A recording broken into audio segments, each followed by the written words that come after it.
Почитувани гледачи, добро вечер. Започнува централниот дневник на телевизија Кочани. Во него донесуваме. Градоначалниците од источниот, северниот и скопскиот регион на студиско патување во Словачка и Чешка. Распишан петиот оглас за продажба на првиот и вториот пакет на Руен ИТ во стечај. Стопанската стагнација на Кочани и намалената куповна мок на граѓаните затвораат се поголем број дуќани и фирми. Во бањата во Кежовица кај Штип, кинезите прават експертиза за примена на традиционалната кинеска медицина.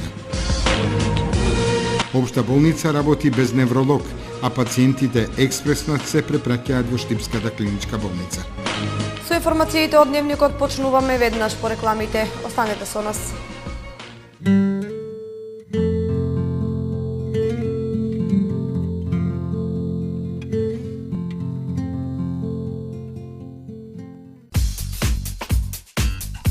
Голема продажна акција на Тигар Метал. Поценкуван лим 2 на метар 289 денари, 3 на метар 429 денари. Пластифициран лим во сите бои и димензии по ваша мера по екстра цени. Сите видови елементи за ковани огради.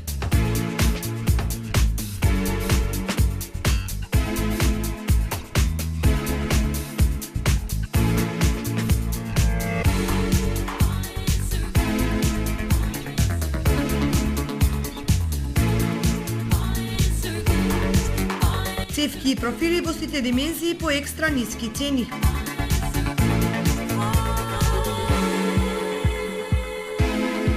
Шрафовска роба.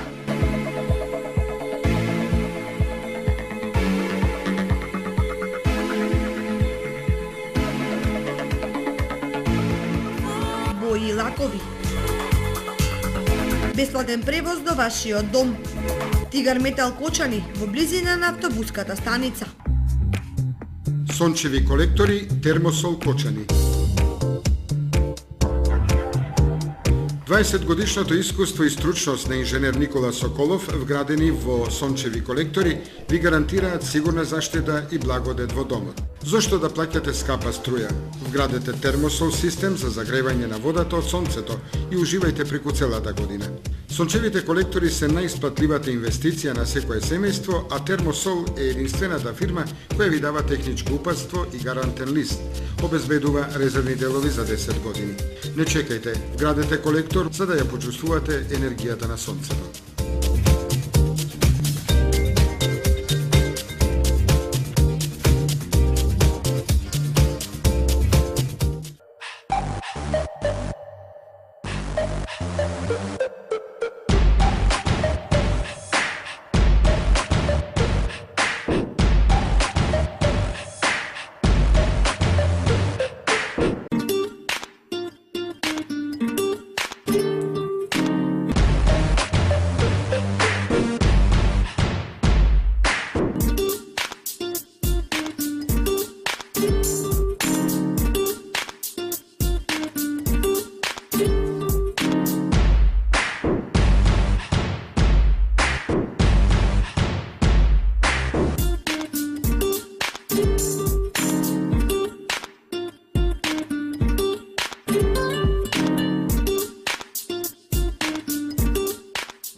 Најновите актуелни информации пренесени преку вашата омилена фреквенција, телевизија Кочани.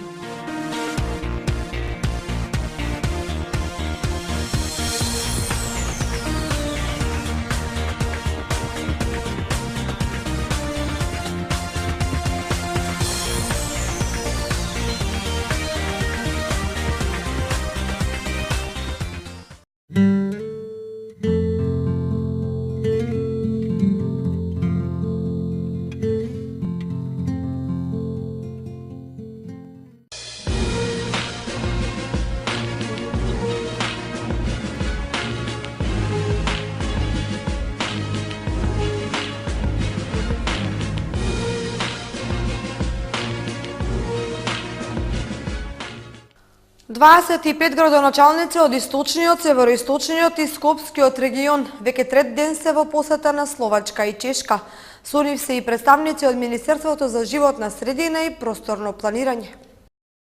Регионалниот економски развој преку иновативни идеи во регионалниот менаџмент е тематското патување во Словачка и Чешка за представници на Министерствата за локална самоуправа и животна средина и 25 градоначалници од источниот, југоисточниот и скопскиот плански регион.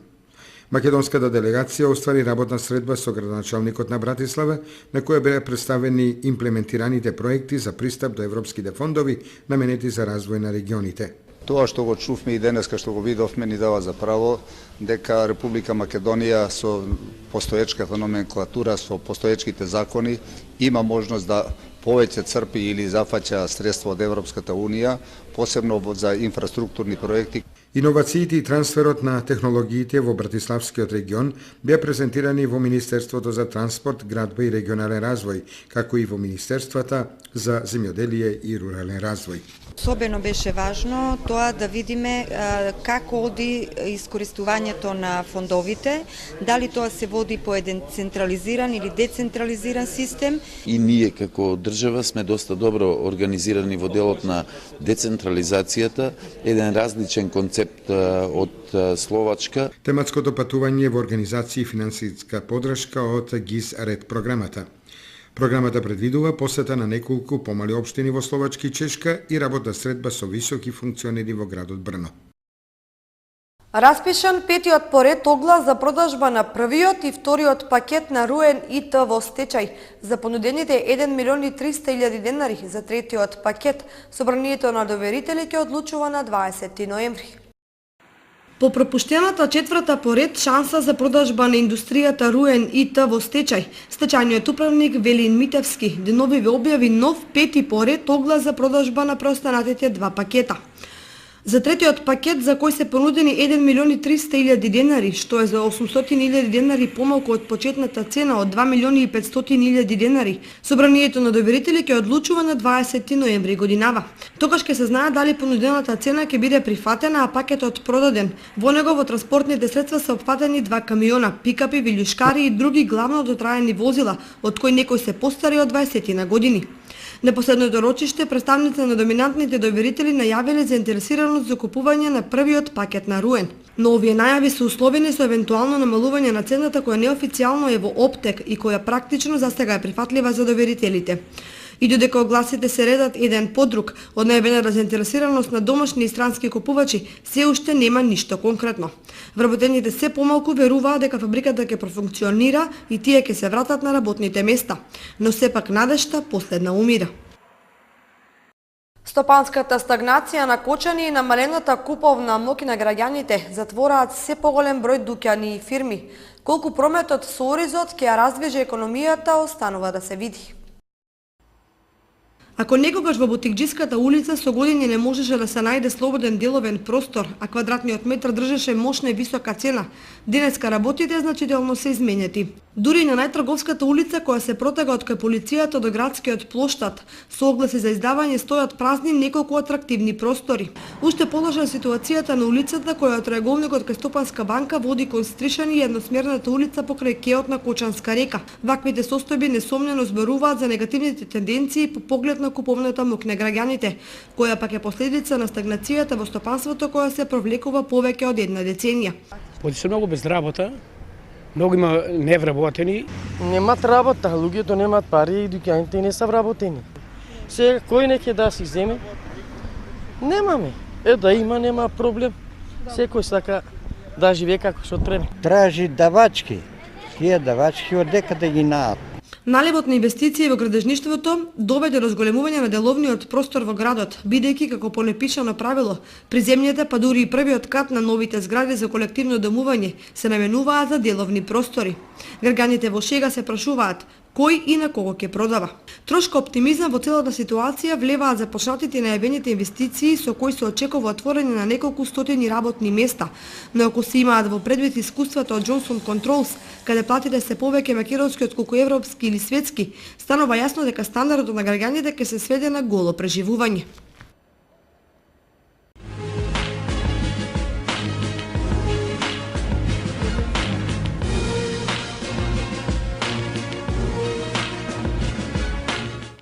Во бањата во Кежовица крај Штип кинезите прават експертиза за примена на традиционална кинеска медицина, од која корист имаат и граѓаните на општина Кочани.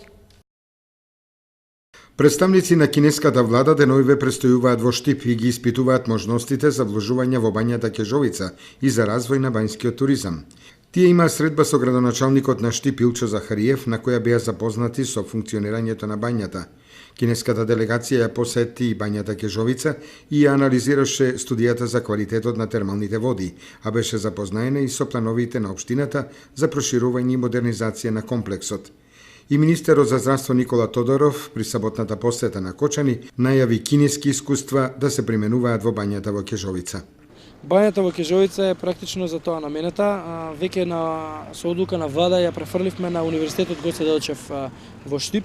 Еден поголем дел, еден дел остана на Министерство за здравство. Идејата е сега тоа да се реконструира и таа практично да се користи и во наставата на Универзитетот Гоце Делчев Штип во делот на физикална терапија и рехабилитација, но и да се користи во развој на традиционална кинеска медицина. Имајќи предвид дека во Кина со нас беше и докторка од Универзитетот Гоце Делчев Штип, која што е во делот на физикалната терапија, која што беше во Пекинг на еден универзитет за традиционална кинеска медицина и на еден семинар. И очекуваме сега таа соработка полека да се развива и овој сегмент од медицината исто така да се развие во Македонија, Штип или Источна Македонија биде центар за тоа. Во моментот се изработува детален урбанистички план за реонот на бањата Кежовица, со кој општината планира изградба на неколку хотели и спа центри.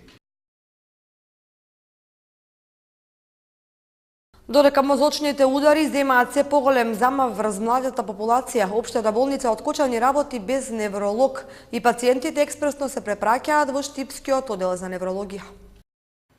Кочанските пациенти со невролошки проблеми веќе подолговременски период ја оптоваруваат Штипска неврологија. Се пожалија тамошните лекари.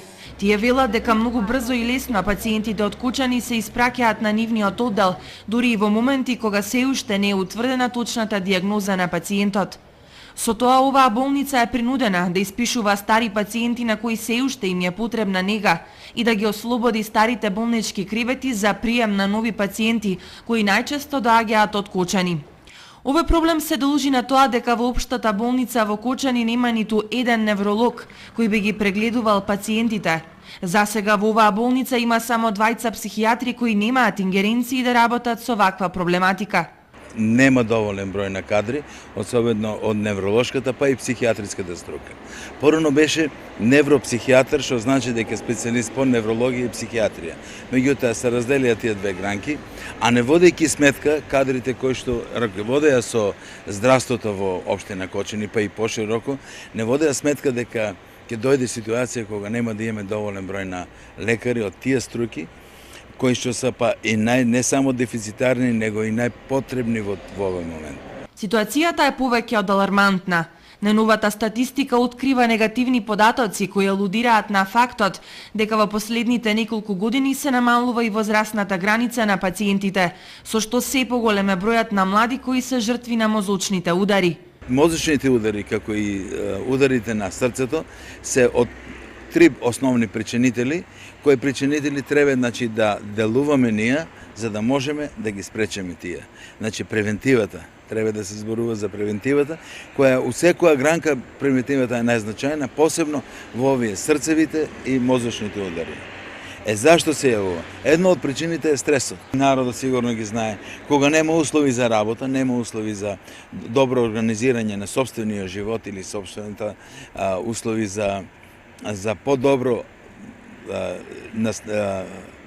продукција на тие работи, се јавуваат мозочните удари.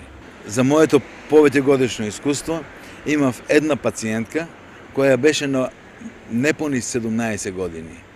Тоа беше едина пациентка која на таа возраст имаше мозочен удар, мозочен инфаркт.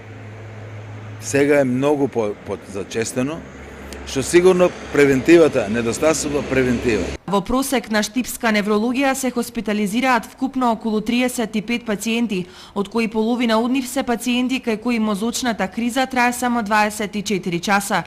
Проблемот се состои во тоа што пациентите со прележен мозочен удар стануваат социјално и интелектуално ограничени и им треба понатамошна рехабилитација која не секогаш лекарите може да ја обезбедат како резултат на недостигот од слободни места за нивно лекување.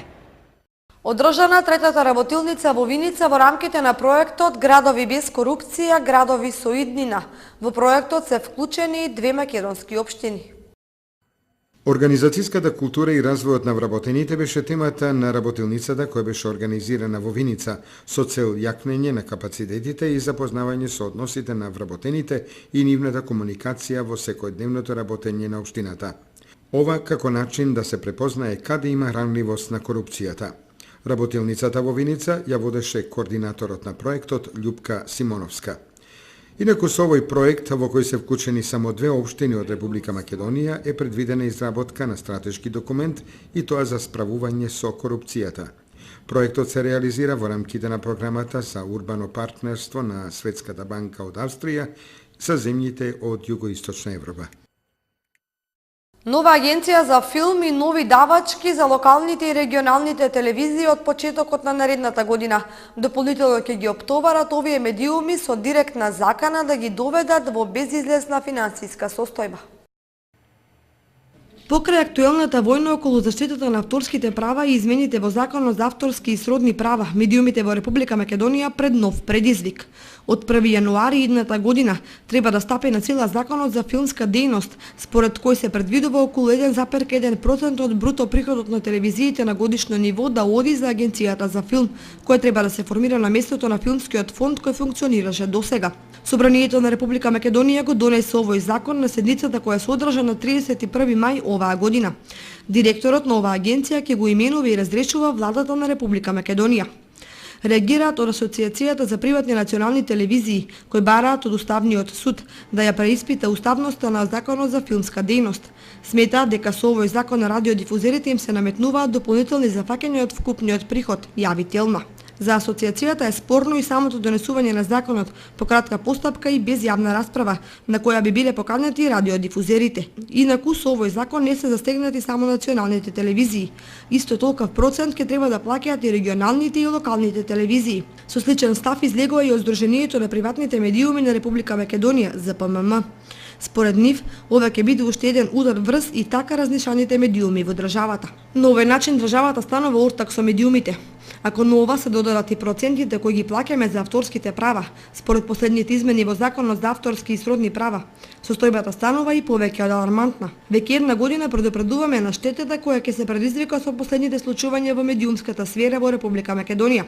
Со двете здруженија за наплата на авторските права, а сега и со новиот надоместок за Агенцијата за филм, процентот кој ќе треба да го издвојуваат медиумите за истото е неверојатни 5 до 6, а можеби и повеќе проценти од бруто приходот. Која е таа компанија која може да преживее на пазарот без 8% од приходот годишно? Медиумите плаќаат вработени, придонеси, се купува опрема, се плаќаат даноци. Тоа се многу пари, се вложува, а често годината може да заврши и во минус, а сепак близу 8% од скупниот приход треба да се плати за оваа намена, предупредуваат од ЗПММ. Со новите измени се застегнати и кабелските оператори кои ќе треба да издвојуваат 2,5% од вкупниот приход. Субјектите кои обезбедуваат само интернет услуги ќе платат 2,5%, додека правните лица кои вршат киноприкажување ќе издвојуваат 5%. Компаниите кои вршат дистрибуција, изнаемување или продажба на филмови ќе треба да платат 3%, додека оние кои приредуваат игри на среќа или забавни игри ќе треба да платат 1,3% од приходот. Денес кабиничките крводарители донираа крв. Акцијата ќе биде спроведена утре и во Кочанскиот Црвен крст.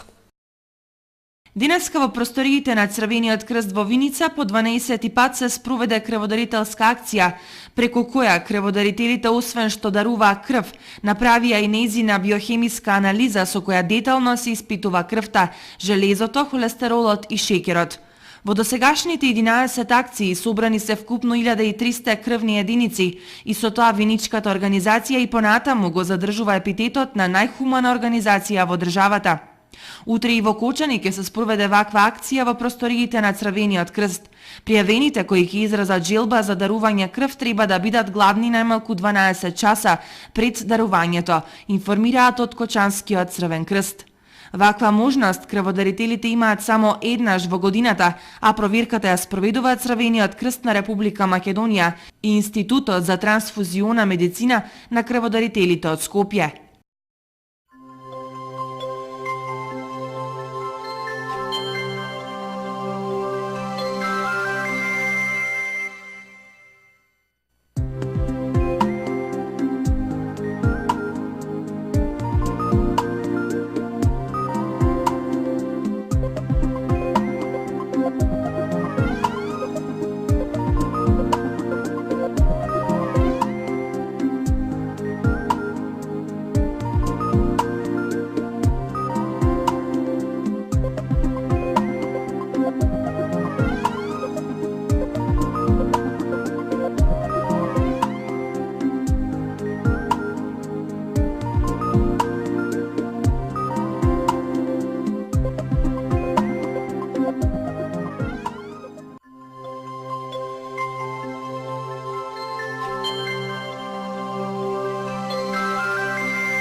Со временската прогноза го завршуваме и централниот дневник на телевизија Кочани. Ви благодариме за вниманието со кое не следевте, имајте пријатна вечер.